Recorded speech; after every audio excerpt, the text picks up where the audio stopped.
우리의 삶을 붙드시는 그 광대하신 주님의 팔을 찬양하며 나아갑시다. 할렐루야. 떠난 내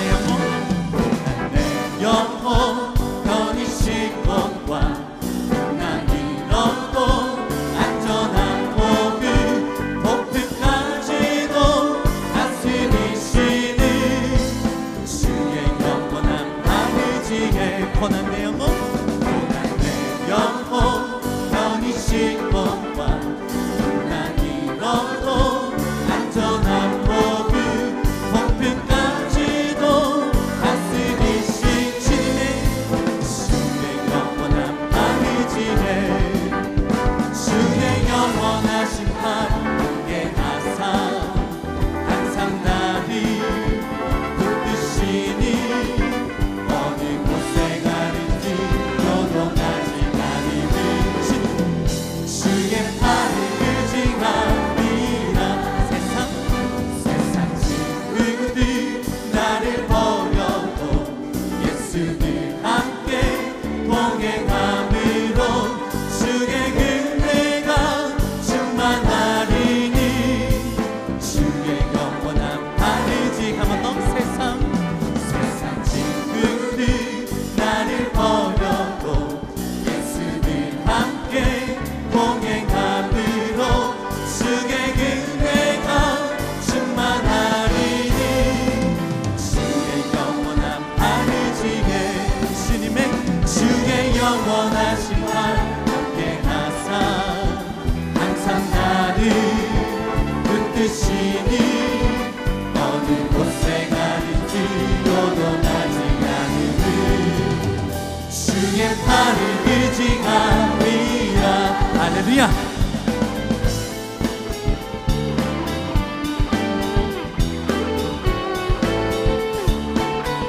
우리의 삶을 붙드시는 주님의 크고 놀라우신 팔을 의지하며 나아갑시다.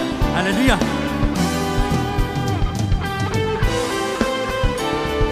나의 믿음이 연약해져도 미리에 위한 힘을 주시면 위태할 때도 안보하시는 주의 영원한 팔을 의지해 잊지 못한 것 주께 없으니 나의 일생을 주께 맡기면 나의 뭐든지 대신 지시는 주의 영원한 팔을 의지해 주의 영원하신 팔 함께하사 항상 나를 붙드시니 어느 곳에 가든지 요동하지 주의 팔을 의지하니 우리 목소리로 주의 영원하신 팔 함께하사 항상 나를 붙드시니 어느 곳에 가든지 요동하지 않으니 주의 팔을 의지하니 할렐루야. 주의 영원하신 팔 함께하사 항상 나를 붙드시니 어느 곳에 가든지 요동하지 않으니 주의 팔을 의지함이라. 주의 팔에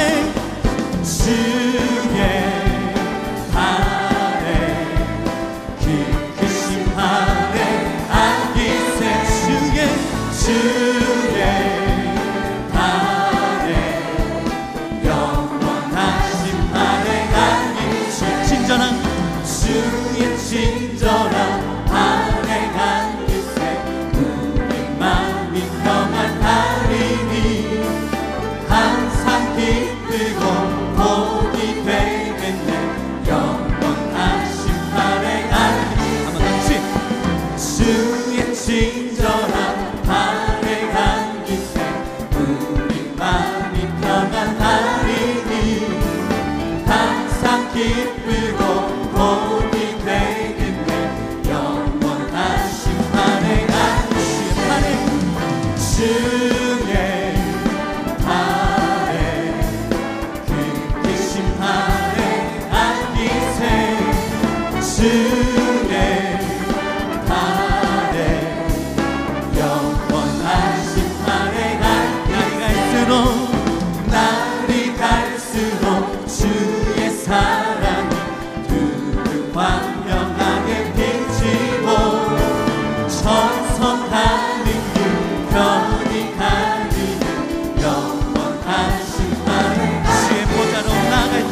두려움 없어지리니 영원한 심판의 할렐루야 주의 발에 그 심판의 안기세 주의 발에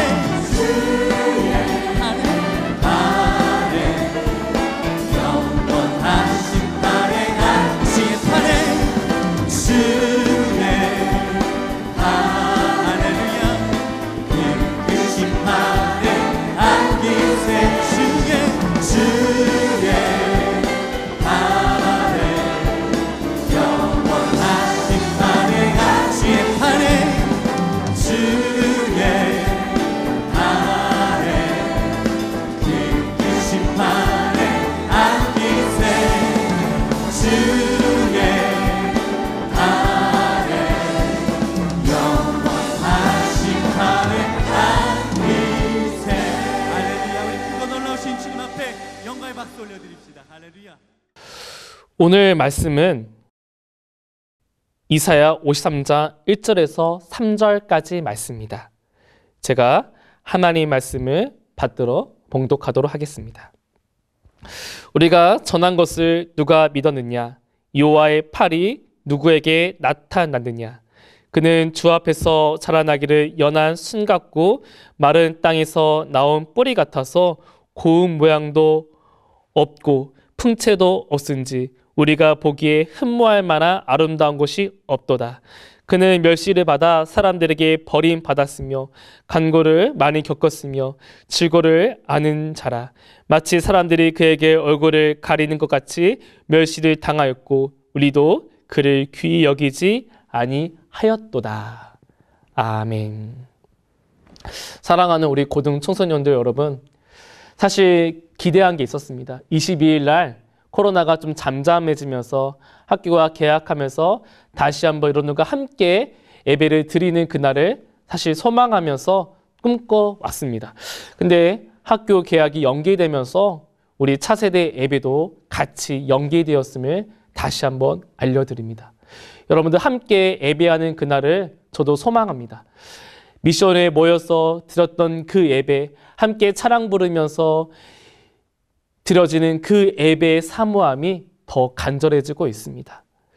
하지만 지금은 이 사회의 아픔과 함께 동참하면서 그리스도인들로서 어떻게 우리가 살아가야 하는지에 대해서 다시 한번 생각하면서 묵상해야 하는 시기인 것 같습니다. 여러분, 다시 그 만남을 사모하며 함께 모였을 때 기도하는 그날을 위해서 우리 이 사회의 아픔에 같이 동참할 수 있는 청소년 되기를 또 간절히 소망합니다. 여러분, 오늘 또 이렇게 온라인 통해 만나지만 늘 여러분들을 사랑하고 있습니다. 코로나19가 터지면서 PD수첩에서 신천지에 대한 비밀을 2부작으로 방영했습니다. 자칭 재림 예수라고 불려지는 청의장 이만희와 신천지에 대한 비밀을 고발하는 내용이었죠. 사순절 기간에 제가 예수님을 묵상하면서 예수님이 과연 이 땅의 아픔과 타락을 위해 어떻게 오셨고 또한 어떤 것을 하셨는가에 대해서 질문하는 시간을 좀 가졌습니다. 자칭 하나님의 말씀을 먹었다는 자들, 자칭 하나님의 사랑을 받았다는 자들, 자칭 자기가 재림 예수라고 부르는 그런 자들을 보면은 거짓된 교리, 거짓된 말씀으로 모인 곳에는 여러 가지 특징이 있었다는 것입니다. 첫 번째는 부의 축적이었죠. 두 번째는 종말의 때가 도래한다는 것입니다. 또한 세 번째는 자기를 신격화시킨다는 것입니다. 그들이 말하는 게 법이고 그들이 말하는 게 하나님의 말씀이기 때문에 거기에 믿는 자들은 마치 하나님의 말씀인 양 자신의 모든 것을 내어 던진다는 것이죠. 그것이 설령 불법이고 거짓이고 잘못된 거여도 그들은 깨닫지 못한다는 것입니다. 가정의 파탄, 인생의 파탄으로 인해 무너진 삶을 볼 수가 있었습니다. 그렇다면 예수님께서 이 땅에 오셨을 때 과연 예수님은 어떻게 이 땅을 향해 나아가는 데 대해서 좀 더 묵상해 봤으면 좋겠습니다. 사순절 기간에 우리가 묵상해야 할 것은 예수님은 어떻게 오셨는가, 또한 어떻게 사셨는가에 대해서 우리가 늘 새기면서 가슴에 담아둬야 한다는 것이죠. 청소년 시기에 이 질문과 고민을 하셔야 됩니다. 예수님이 어떻게 오셨고 어떻게 사셨고 어떤 환경과 어떤 마음을 가지고 이 삶을 이겨나가시는지 고민하지 아니하시고 질문하지 아니하시면 여러분들 신앙이 자랄 수가 없다는 것입니다. 학업으로 인해 공부하고 바쁘고 힘들겠지만 예수님에 대한 본질, 그리고 예수님을 알아가는 질문은 우리에게 필요하다는 것입니다. 그리고 질문에서 끝나면 안 되고 묵상하셔야 됩니다. 예수님에 대한 행적 없이 예수님을 참으로 믿는다는 것은 어렵기 때문입니다. 저도 모태신앙이지만 제가 예수님을 정말로 내 구주를 영접하고 믿었을 때는 그 예수님을 알아가고자 질문을 묻고 찾아보고 믿기 시작할 때 진심으로 그 예수님을 만났다는 것입니다. 전도사부터 목사를 하게 되면서 조심스럽고 걱정스러운 점이 있었습니다. 내가 과연 전도한 학생들이, 내가 과연 전도한 아이들이, 또한 내가 하나님의 말씀을 전하고 가르치는 그 아이들이 예수님을 정말로 믿고 있는가에 대해서 늘 고민하고 질문했습니다. 아니면 나에 대한 의리, 정말 전도사와 목사에 대한 그 사랑과 그 의리 때문에 그래 예수님을 바라보고 나온 것이 아니라 설마 사람을 바라보고 나오는가 아닌지도 걱정도 했습니다. 하지만 이 걱정은 실제로 일어난 적이 있었습니다. 고등학교 학생이 공부를 하다가 너무 힘든 시간을 보내서 거의 매일 만나시피 했습니다. 찾아가서 이야기도 하고요. 또한 상담도 해주고요. 또한 맛있는 것도 많이 사줬죠. 힘든 시간에 옆에 있다 보니까 고마움과 감사함에 그 아이가 교회에 나오기 시작합니다. 그렇게 전도를 하였죠. 그러면서 제가 물어봤습니다. 교회를 나오는 이유는 무엇이니? 했더니 전도사님과 우정 때문에 교회에 나온다는 거예요. 저와 의리 때문에 교회를 나온다는 것이죠. 그때 하나님께 회개도 참 많이 했습니다. 주님, 예수님처럼 나도 친구가 되어주고 싶어서 내려놓고 친구가 되었는데 지금 생각하니까 예수님이 소개해줘서 예수님이 그 학생의 친구가 되어야 되는데 예수님의 소개는 없고 저의 친구만 남았네요. 그러면서 깨달은 게 어떻게 하면 예수님의 그 사랑을 학생들에게 그 예수님, 내가 만난 그 친구 같은 예수님을 전할 수 있을까? 소개할 수 있을까? 고민하기 시작합니다. 그 고민이 시작되자 결단을 하게 되었죠. 예수님은 어떤 분이시며 어떻게 사셨는가에 대해서 정확하게 또한 그 예수님 만나기 위해서 더 말씀을 가르치고 소개하고 또한 그 예수님의 사랑을 전할 필요가 있다는 것입니다. 여러분, 예수님은 어떻게 생각하시나요? 우리를 죄에서 구원하신 분, 하나님의 아들이자 정말 예수님은 십자가에 못 박혀 달리신 분, 거기까지 우리는 압니다. 하지만 여기서 끝내서는 안 된다는 거죠. 성경의 말씀을 문자적으로 읽고 오늘 말씀은 그렇구나 하고 끝내서는 안 된다는 것입니다. 우리가 감동적인 영화나 감동적인 글을 보면 나도 모르는 사이에 눈물을 흘려내리기 때문이죠. 저도 최근에 영화를 보면서 눈물을 참 많이 흘려내렸습니다. 심지어 극한적을 보면서 그 웃긴 건데 때로는 감동적인 부분에서는 눈물을 흘리기도 했습니다. 또한 좋은 책과 좋은 글을 보면서 나도 모르는 사이에 눈가에 눈물을 많이 맺힐 때가 있습니다. 그렇게 영화나 글에 내 감정을 이입해서 본 것들은 오래 남습니다. 제 가슴에 오래 글이 남습니다. 근데 우리 하나님의 말씀을 볼 때 이렇게 묵상하셔야 한다는 것입니다. 우리는 예수님을 바라볼 때 하나님의 말씀을 읽을 때 하나님의 형상과 모양대로 창조된 것을 아셔야 된다는 것이죠. 하나님의 형상과 모양대로 창조되었다는 것은 소통하고 공감할 수 있다는 것입니다. 하나님의 그 말씀과 하나님의 그 감정과 하나님의 그 사랑을 우리도 소통하고 공감할 수 있도록 창조되었다는 것입니다. 그래서 이 창조된 성품, 내가 하나님 말씀에 소통하고 공감할 수 있는 것들을 충분히 활용하셔야 한다는 것이죠. 말씀을 들으면서 새겨야 된다는 것입니다. 이 말씀을 향한 하나님의 말씀이 나를 위한 사랑이었다는 것을 새기셔야 한다는 것이죠. 사순절 기간에만큼은 예수님이 나를 위해 오셨고 고난과 아픔과 죽음을 짊어지고 가셨다는 것을 가슴에 새기셔야 됩니다. 그렇다면 첫 번째, 이 묵상할 때 첫 번째, 가장 먼저 묵상할 것은 예수님이 과연 어떻게 오셨는가입니다. 사랑이 많은 사람, 사랑하는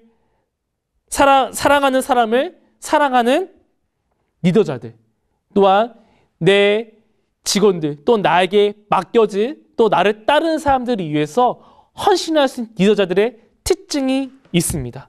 그 특징은 다른 사람을 희생시킨다는 것이 되게 어려운 결단이라는 것입니다.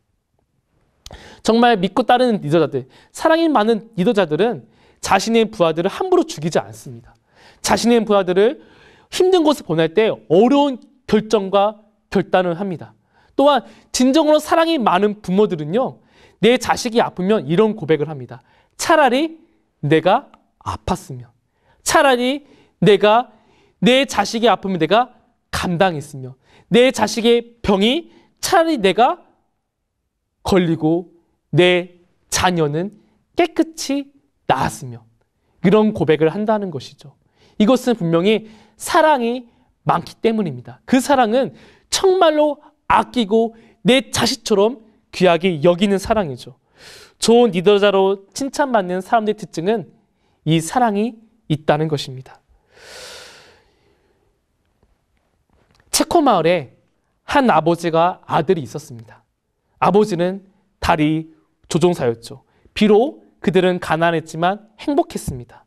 아버지는 아들을 참 사랑했습니다. 아버지가 아들을 데리고 이제는 자신이 일하는 일터로 갑니다. 그리고 아들에게 말합니다. 1시간 뒤에 기차가 올 거야. 그 전에 데리러 올게. 그러니 여기에 가만히 있으면서 놀아. 그리고 기차가 지나가자 30분에 올게. 여기 있어 말하고 떠납니다. 아들은 아빠를 향해 아빠 바이 하죠. 배가 보여서 아빠는 다리를 올리기 시작합니다. 이 다리는 마치 이렇게 있다가 배가 오면 이렇게 열리는 다리였습니다. 그런데 갑자기 기차가 나타난 것입니다. 기관사가 빨간 신호등을 바라보지 못해 신호에 멈춰야 되는데 그냥 지나친 것입니다. 아들은 기차가 오는 것을 봐서 아빠를 찾았지만 아빠는 안쪽에 있어서 기차가 오는 것을 보지 못했습니다. 또한 기계 소음 때문에 아들이 외치는 소리를 듣지 못했습니다. 상황을 잘 모르는 기차의 기관사, 또 승객들, 또한 그 기차에 있는 수많은 사람들이 그 상황을 몰랐습니다. 아버지가 나중에 뒤늦게 위험을 알게 되지만 아들은 다리를 내리기 위해서 그 다리 위에 올라섰습니다. 그리고 다리에 내리는 레버를 내리다가 그만 미끄러져서 다리 난간에 떨어지고 맙니다. 다리 아래에 끼어버린 아이. 다리를 완전히 내리면 아들은 죽고 다리를 안 내리면 많은 사람이 죽는 상황에 처해졌습니다. 결국 아버지는 고민하다가 눈물을 흘리면서 그 다리를 내립니다. 아들의 희생으로 많은 사람들은 살아났습니다. 그 기차에 타고 있는 청년들, 또한 남자와 여자들, 또한 할머니와 아버지들, 또한 부모와 학생들과 어린 자녀들이 살아났습니다. 아버지는 기차 옆에서 하염없이 울면서 아들을 부르짖고 있습니다. 사람들은 그 아버지가 왜 우는지 모릅니다. 왜 그 사람이 슬퍼 우는지도 모른 채 기차는 떠나갑니다. 죽은 아들을 안고 가는 아버지의 모습은 너무 슬펐습니다. 하지만 기차 안 사람들은 그 아들을 안고 가는 아버지를 보면서 아무것도 몰랐습니다. 자신들이 어떻게 살아남았고 어떤 사랑을 받았는지 전혀 몰랐다는 것입니다. 아버지가 다리에 껴있는 그 아들을 살리지 못하고 내버려 내려야 하는 것은 힘든 결정이었습니다. 만약에 아버지가 그 다리에 껴있고 자신이 내버려 내려서 자신이 죽을 수 있는 상이라면 그렇게까지 슬퍼하지 않았을 것입니다. 하지만 사랑하는 아들을 희생해야 되는 아버지는 너무나도 힘들었습니다.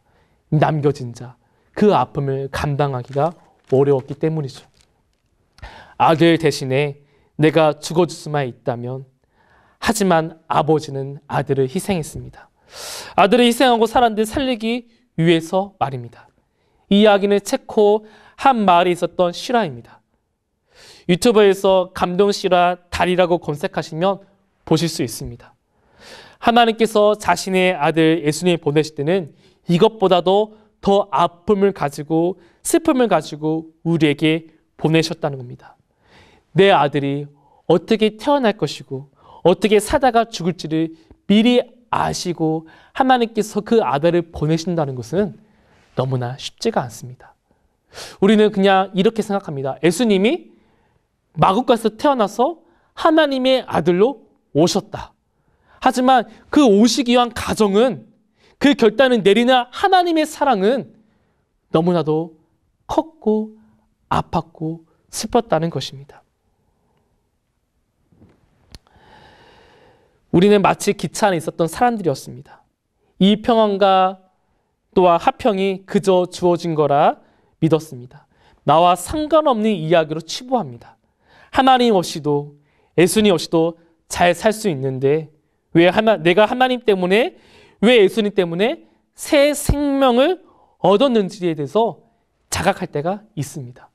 마치 기차한 사람들을 살리기 위해서 내버려 내렸지만 기차한 사람들은 그 아버지가 왜 우는지 몰랐던 것처럼 우리의 삶은 그렇게 흘러가고 있었다는 것입니다. 하나님께서 예수님을 보내시면서 우리의 고통과 아픔과 슬픔을 겪으시게 합니다. 배신과 인격 모독과 손가락과 조롱질을 당하기도 합니다. 좋은 말씀은 점하였지만, 아픈 자를 치유케 했지만, 죽은 자를 살렸지만, 많은 선을 베풀었지만 예수님은 멸시와 천대를 받았습니다. 그리고 지금도 우리는 그 예수님의 사랑을 잃어버린 채 내가 죄인 지어지는 죄들이 예수님을 향해 멸시와 천대가 될 수 있음을 모른 채 살아가고 있습니다. 멸시 천대, 채찍질 맞은 그 예수님의 사랑이 우리를 향한 사랑이었습니다. 우리는 생각합니다. 예수님은 우리의 고통을 잘 몰라요. 우리가 경험하는 이 아픔을 몰라요. 지금 세대에서 예수님 말씀은 우리에게 필요하지 않아요. 하지만 예수님은 사람이 겪는 아픔과 고통을 같이 감당하셨습니다.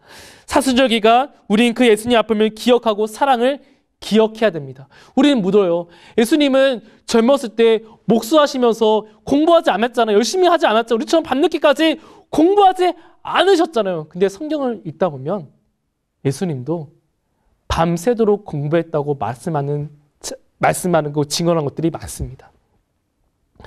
사랑하는 우리 청소년 여러분, 예수님은 인간의 연약한 낮아짐을 가지고 오셨습니다.